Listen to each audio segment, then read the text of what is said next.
1976년 3월 14일 아침에 조선일보의 사설 한국민의 생각 1976년 3.1절에 있는 정부 전복 선동 사건의 부처를 읽으시고 아버지께서 나에게 읽어보라고 권하셨다. 이 점이 바로 우리와 월남과 다른 점이란 것이야. 위기가 닥치고 안정이 요구될 때 이렇게 붓을 잡을 수 있는 것이 하고 읽으신 소감을 말씀하셨다. 저녁 때 지그프리트라는 영화를 감상했다. 영화가 끝나고 나서 몽고 침입과 고려에 대해 말씀하셨다. 우리 민족의 저항심이 강하다는 점 등을, 그리고 다시 공부를 할 수 있다면 역사를 하고 싶다고 하셨다.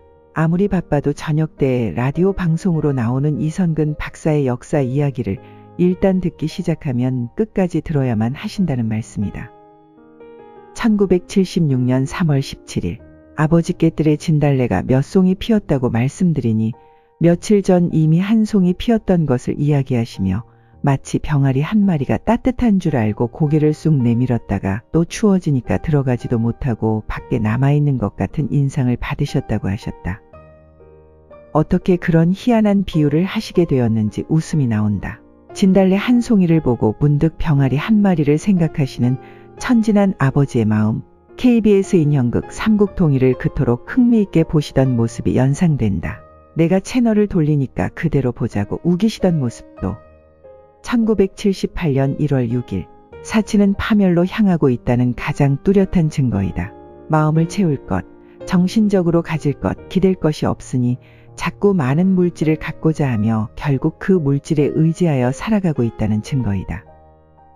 1978년 10월 13일 신임 캐나다 대사부인 접견, 새마을 운동에 관해 많은 이야기를 나누었다. 프로토콜을 넘어선 일을 하고 있기에 어드마이어하며 오늘 헬로우 정도의 인사를 하고 갈 줄 알았는데 이런 대화를 갖게 되어 정말 즐거웠다고 하며 기뻐하였다. 1979년 1월 9일 아버지께서 새마음봉사단의 운영위원단을 접견하셨다. 새마음 갖기 운동이 각계각층에 상당히 뿌리 내렸죠. 노인을 위하는 나라가 양반나라입니다 하며 말문을 여셨다. 주역에 나오는 지천태라는 말을 인용하시면서 하늘이 땅에 봉사하고 극진이 위해줄 때 기업인이 종사원을, 나라가 국민을 그렇게 위할 때 바로 그러한 세상이 된다는 말씀이었다.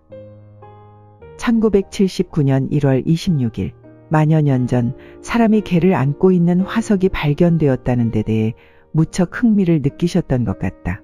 벌써 그 얘기를 수차례 들었는데 오늘 그 얘기를 또 하시면서 그 오랜 옛날부터 개와 사람이 친구였다는 점을 무척 신기하게 생각하셨다. 자연히 옆에 앉아있는 방울이에게 화제가 옮아갔다. 지금은 방울이 웬만큼 커서 괜찮으나 너무 작을 때는 아침마다 순경 보초선 곳을 지나 산책을 하는데 저것도 강아지라고 데리고 다니나 하는 것 같아 창피했다고 하며 웃으셨다. 5.16 전 신문의 경제면을 쭉 열심히 읽은 적이 있으시다고 한다. 그때 1인당 평균 1년에 쇠고기를 한 근 먹었다는 통계가 나왔다고. 그 얘기는 부자가 1년에 한 근만 먹을 리 없으니 숫째 고기 못 먹는 사람이 많았다는 이야기라고. 현재는 평균치가 일본 사람보다 더 많다고 비교하셨다. 1980년 1월 14일 인생 행로로 가는 길을 운전에 비유하면 기어를 제때제때 잘 바꾸어야 진행에 차질이 없을 것이다. 정말 잘 산다는 것은 만사가 자기 뜻대로 되는 것이 아니라 어떤 어려움이 와도 끈질기게 다시 일어서서 환경에 적응하고 더 나아가 그 환경을 이용 전화위복의 계기로 삼아 더 발전하는 삶일 것이다. 1980년 1월 28일 지도자의 길, 그것도 황폐한 나라를 중흥으로 이끌려 했던 지도자의 길이 쉽고 아니하리라고 생각하는 사람은 아무도 없을 것이다. 왜 이렇게 어려운가? 그것은 근본적으로 앞서가야 하기 때문이며 일마다 이해를 받기 어렵기 때문이다. 박수받는 일만 하는 것이 지도자라면 얼마나 쉬운가? 아무라도 웬만한 상식만 가지면 한 사회를 이끌 것이다. 안 된다, 불가능하다 하는 일을 불굴의 의지로 해 나가야 하니 일 자체도 어려운 데다가 이해를 받기 어려우니 수곱절 더 힘들게 되는 것이다. 1980년 2월 1일 지도자가 정책 수립을 하면 대개의 경우 10명 중 3명은 찬성, 2~3명은 그렇게 될 줄 알고 침묵하나 7명은 이해관계가 엇갈려 길을 쓰고 반대한다는 것이다. 그래서 겉으로 보기에는 온통 반대자만 있는 것 같이 보인다고 한다. 그러므로 어떤 정책이든 대다수의 찬성으로 되는 법이 없다는 것이 학문상 이론적으로 나와 있는 이야기라고 한다. 100억 불 수출 달성, 새마을 운동의 성공 등 이로 헤아릴 수 없으리만치 많은 민족 중흥의 영광과 크신 어버이를 잃은 슬픔을 함께 안겨준 원망스럽고도 영광스러웠던 70년대는 저물고 아버님께서 그토록 한결같이 사랑하시던 이 땅 위에 드디어 대망의 80년대는 오나 봅니다. 오늘 받은 조문 편지의 한 구절이다. 1980년 2월 4일 남이 하자고 하는 것만 하고 인기 얻을 일만 하는 사람은 리더가 아니라 팔로워라고 한 말이 생각난다. 국민은 불안해서 팔로워를 믿고 살 수는 없다. 성견지명을 갖고 미리미리 판단해서 국가를 잘 이끌어 주기를 바라기에 권한도 주고 권위도 부여된 것이다. 1급 비밀까지 모두 보고되는 이유도 정보를 많이 잘 듣고 판단해서 안심하고 살 수 있게 해달라는 뜻에서이다. 속도 없이 자비한 척하다가 많은 사람이 도리어 희생된다. 1980년 2월 7일 소신을 펴나가는 과정에서 욕을 안 먹을 수 없으니 그 비난은 가슴에 닿는 훈장 이상으로 자랑스러운 일이다. 손에 물 한 방울 묻히지 않고 설거지하는 것만큼이나 욕먹지 않고 일하기는 어렵다. 실컷 잘 먹고 나서 그릇 한두 개 깬 것만 가지고 욕을 하는 풍토라면 그 나라는 많은 애국자를 기대하기 어렵다. 1980년 2월 8일 국토 한 조각이라도 알뜰살뜰 돌보셨던 아버지. 고속도로 주변 공사가 잘못된 것이 있으면 차 안에서 일일이 메모하시고 휴게소에 들르셔서 전화로 당국에 시정시키셨다. 이것은 진정 마음속에서부터 우러나는 정성이 아니면 안 되는 일이다. 대통령의 할 일이니까 하는 식의 책임의식만으로는 불가능한 일이었다고 생각한다. 경력과 학력이 높아도 그것은 모두 소신이 있을 때 빛나는 것이다. 1980년 2월 9일 사람들이 약해지고 불행해지는 이유는 언제나 행복하기만을 바라고 불행이란 가끔씩 또는 조금이라도 허용치 않으려는 어리석음 때문이다. 세파를 두려워하는 것이 아니라 내 마음이 행여 이 모든 것을 헤쳐나감에 있어 도리를 다하지 못할까 그것이 두려운 것이다. 1980년 2월 11일 혹서, 혹한, 비바람, 눈, 안개, 인생여로를 무척 많이 닮은 것이 날씨이다. 혹한, 혹서 자체를 막을 길은 없다. 그러나 예방하고 최대한 방지할 수는 있다. 외투, 장갑, 온돌, 감정, 그리고 중요한 것은 마음의 준비이다. 혹한 혹서가 오래가는 법은 없다.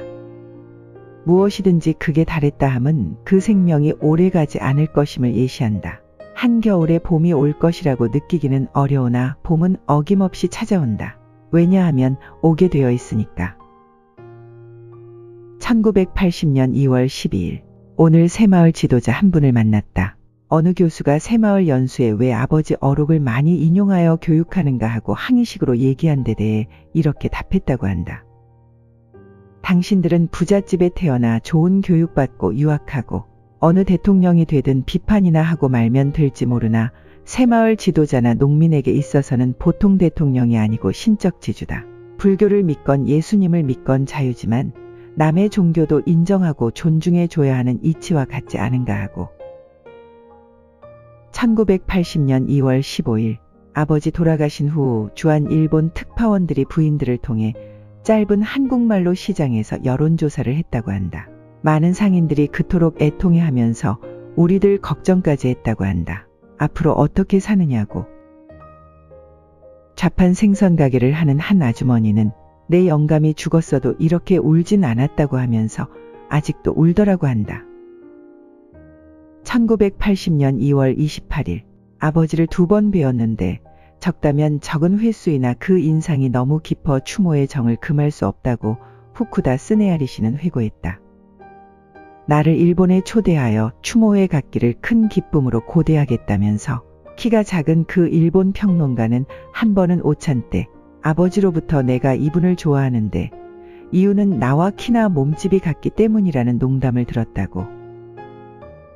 1980년 11월 7일 인간은 신의 존재를 거의 잊고 살다가 죽음, 병마, 자연의 위력과 같은 극한 상황 속에서 비로소 하늘을 깨닫게 되고 겸허해진다. 사람들은 생에 가장 중요한 것은 흔히 놓아두고 부수적인 가치를 위해 번민한다. 당연하다 할 것이다. 왜냐하면 정말 생의 중요한 가치는 그것이 없어졌을 때에만 비로소 나타나는 것이기 때문이다. 1981년 1월 13일 구름에 잠시 가리웠다고 태양이 없어지거나 그 빛을 한시라도 잃는 것은 아니다. 1981년 1월 24일 수학 문제를 풀 때 공식이 맞지 않으면 문제가 도저히 풀리지 않는다. 10시간부터 앉아 노력을 한다는 것이 별 의미를 갖지 못한다. 인생에 있어서도 인생을 이해하고 받아들이는 갖가지 방법이 있다. 그러나 진리를 받아들여 그것을 통해 인생을 바라볼 수 없다면 그는 그릇된 공식을 갖고 수학 문제를 풀려고 애쓰는 사람이나 다를 바가 없다. 만일 역사의 흐름을 자기 중심으로 또는 인간 중심으로 해석하려 한다면 그는 별로 신통한 이해를 얻지 못할 것이다. 벌써 방법이 그릇되기 때문이다. 그러나 신 중심으로 이해하고 있는 사람에게는 어떠할까? 지구를 중심으로 천체가 움직인다고 생각했을 때 그 움직임을 설명하는 공식이 그토록 복잡했다고 한다. 그러나 태양 중심으로 지구의 움직임을 설명했을 때 깨끗하고 간결한 공식으로 설명되더라는 것이다. 인간에게 있어 가장 중요한 것은 생명일 것이다. 그러나 그 생명의 시작과 끝, 길이에 대해서 알 수도 없고 또한 속수무책인 것이 인간이다. 결정된 수명을 단 1초도 연장할 수 없으면서 인간은 모든 것을 알려고 하고 세상 만사가 자기 뜻대로 돼야 당연하다고 생각하기 때문에 많은 고통과 고민과 불만을 안고 사는 것이다.